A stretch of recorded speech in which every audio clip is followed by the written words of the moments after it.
What if the very plants you've been pulling out of your garden are actually the ones protecting it? Most people spend money on sprays, powders, and pest control products that wash off with the first rain, and the bugs? They come right back. But here's what nobody tells you: certain plants have been quietly waging war on aphids, mealybugs, whiteflies, and ants for centuries. No chemicals. No cost. Just nature doing what it was always designed to do. Stay with me till the end of this video, because number 4 is going to completely change how you look at that useless plant sitting in the corner of your garden right now. Welcome back to Earthly Gardening, and if you're new here, so glad you found us. This channel is your go-to space for real, practical garden tips that don't cost you a fortune. We keep it simple, we keep it honest, and we make sure every single video leaves you with something you can actually use. Before we get into it, if you haven't subscribed yet, hit that button right now. New videos drop every week, and trust me, you don't want to miss what's coming. And if you're a returning viewer, welcome back. Drop a herb in the comments so I know my people are here. Let's get into it. Plant number 1, basil. Yes, the same basil sitting in your kitchen. The one you grab for pasta sauce and completely overlook as a garden powerhouse. Here's what's actually happening when you plant basil outside. The leaves release a strong volatile oil called linalool and estragol.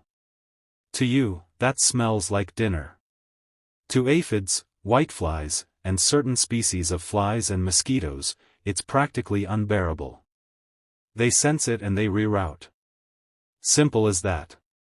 But here's where most people get it wrong. They plant one pot of basil near the back of the garden and wonder why it's not doing much.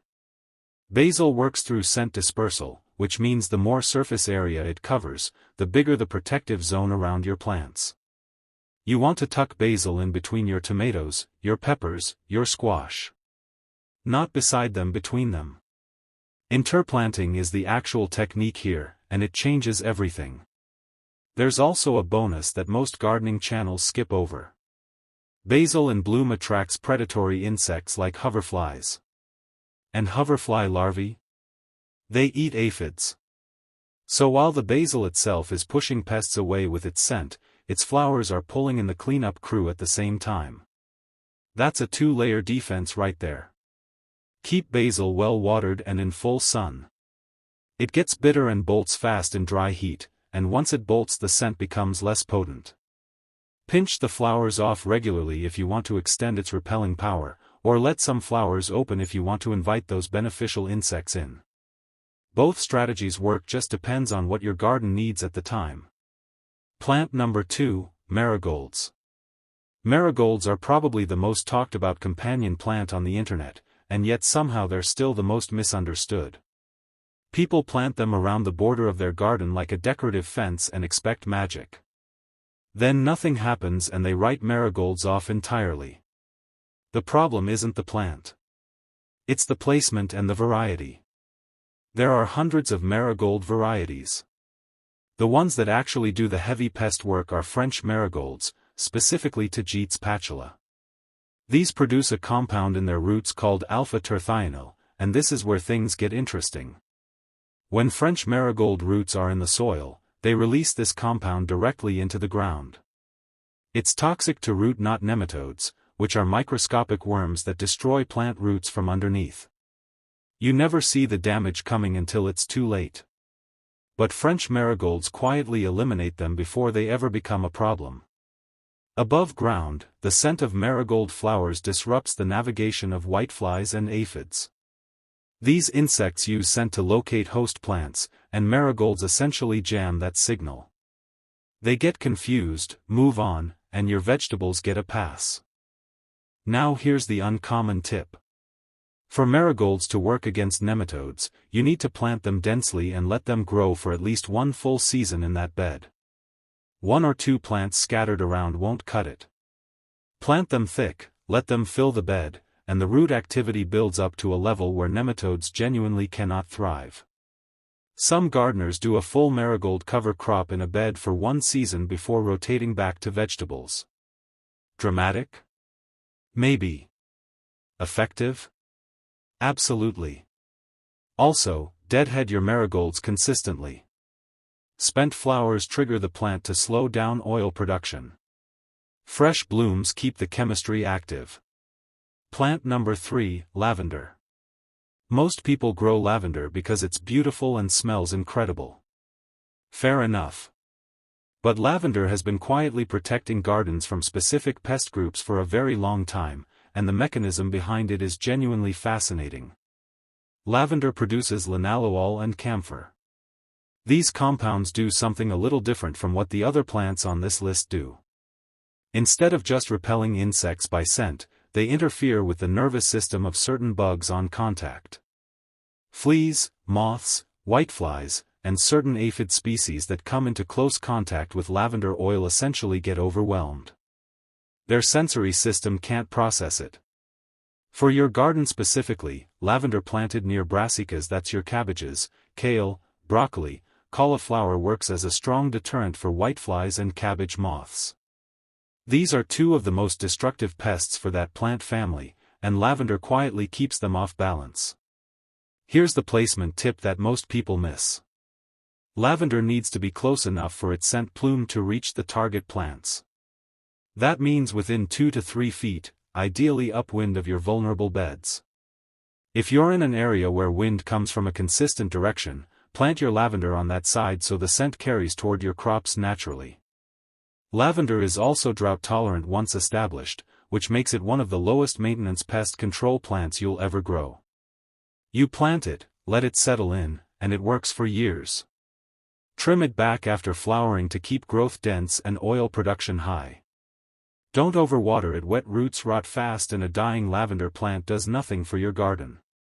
Real quick, if you're still watching, first of all thank you, because we're only halfway through and the next 4 plants get even more interesting.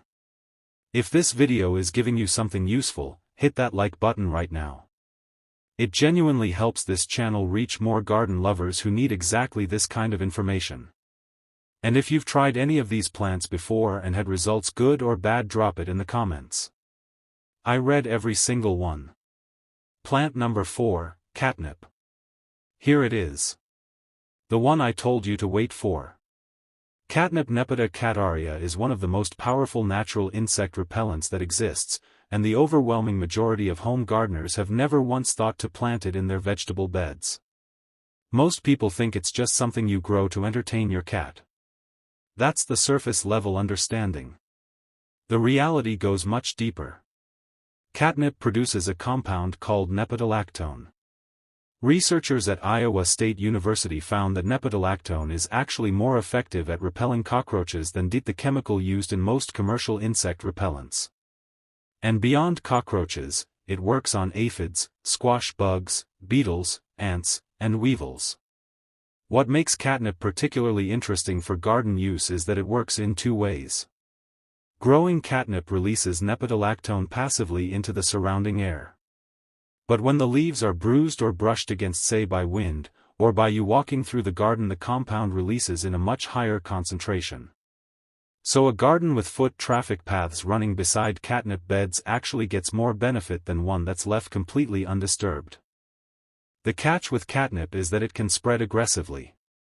It's in the mint family, and if you've ever let mint run free in a garden, you already know what that means.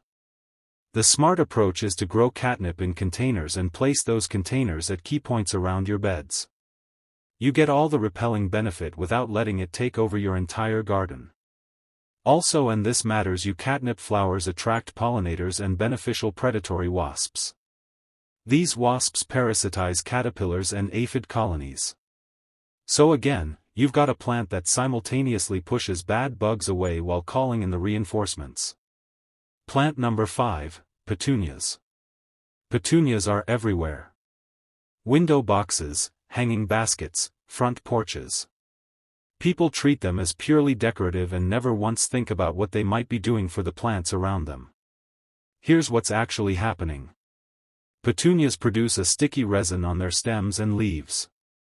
When small insects like aphids, leafhoppers, and asparagus beetles try to move across or land on petunia foliage, that resin traps and immobilizes them.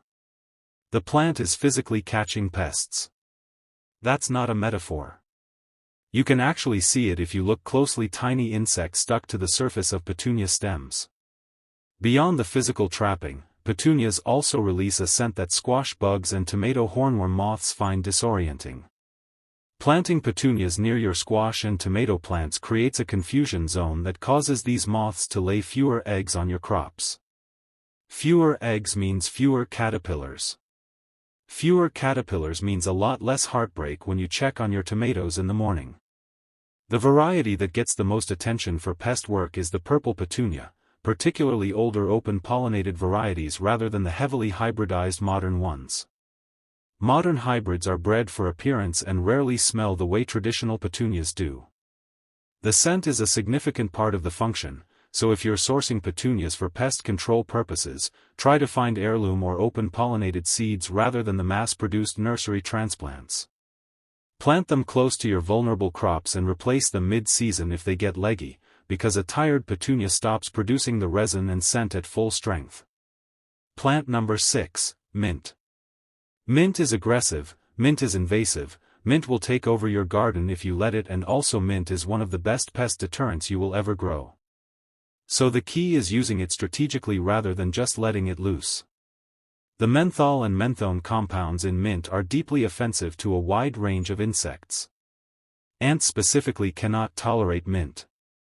They use scent trails to navigate and communicate, and strong mint scent completely destroys those trails.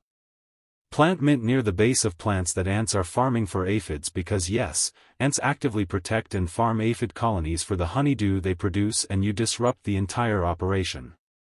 No ants, no aphid protection, and your predatory insects can finally get to work clearing the aphids out.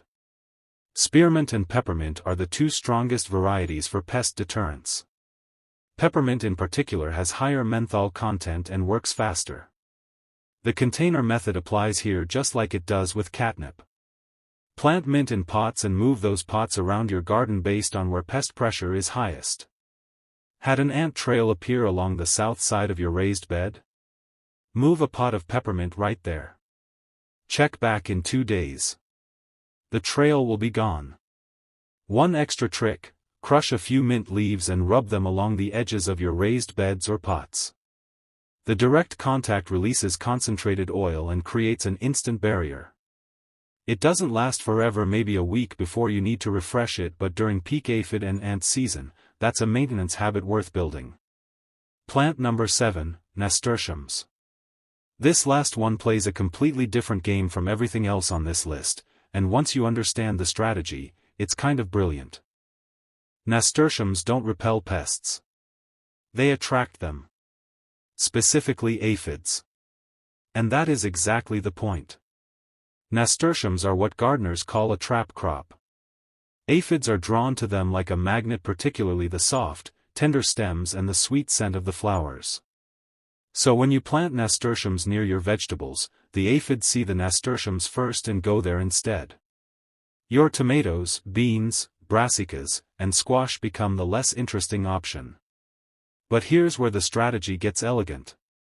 Once aphids cluster on your nasturtiums, they become a very obvious, concentrated target.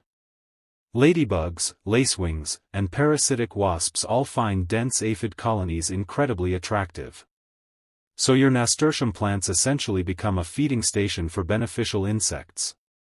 You're running a system where nasturtiums pull in the pests, beneficial insects arrive to eat them, and those same beneficial insects then fan out into the rest of your garden looking for more food. You're not just protecting your vegetables. You're building a functioning ecosystem. Plant nasturtiums at the perimeter of your vegetable beds or in gaps between crops. Let them trail and sprawl. The more surface area they cover, the better the trap works. And don't panic when you see aphids all over them. That's the plan working perfectly. Resist the urge to spray. The cleanup crew is coming. Nasturtiums are also edible, which means once the season winds down and pest pressure drops, you can eat the leaves and flowers in salads. They have a peppery bite that's genuinely delicious. Your garden earns its keep in every direction. So there you have it. 7 plants that handle aphids, mealybugs, whiteflies, ants, and more without a single drop of chemical spray.